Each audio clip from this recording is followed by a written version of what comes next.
Work power energy সিরিজের দ্বিতীয় question. 40 KG ওজন বিশিষ্ট একজন ব্যক্তি 4 সেকেন্ড সময়ে 5 মিটার উচ্চতায় উঠলে ওই ব্যক্তির ক্ষমতা নির্ণয় করতে হবে। খুব সহজ একটা অঙ্ক, খুব তাড়াতাড়ি তোমাদেরকে শেখাবো। তো দেখো, এখানে ব্যক্তির ক্ষমতা, আমরা জানি কি ক্ষমতা বা পাওয়ার ইজ ইকুয়াল টু কি, ক্ষমতা বা পাওয়ার ইজ ইকুয়াল টু কিন্তু ওয়ার্ক মানে কৃতকার্য বাই সময়। এবার কৃতকার্য ইজ ইকুয়াল টু কি, এখানে দেখো ওই ব্যক্তি একটা উচ্চতায় উঠছে, তার মানে এখানে ওই ব্যক্তির দ্বারা যে কৃতকার্য হবে সেটা হচ্ছে স্মৃতিশক্তি কতটা সঞ্চয় হচ্ছে ওই ব্যক্তির উচ্চতায় ওঠার জন্য, সেটা হবে কৃতকার্য। তাহলে এখানে W ইজ ইকুয়াল টু কি হয়ে যাবে, M into G into H। এবার নিচে আসবে টাইম মানে সময়, এই হচ্ছে আমাদের সূত্র।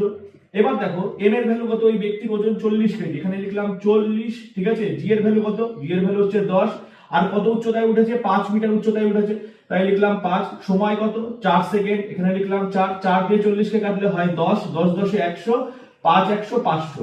তার মানে ওই ব্যক্তির যে ক্ষমতা হবে সেটা হচ্ছে 500 ওয়াট। ভিডিও ভালো লাগলে অবশ্যই একটা লাইক করে দিও।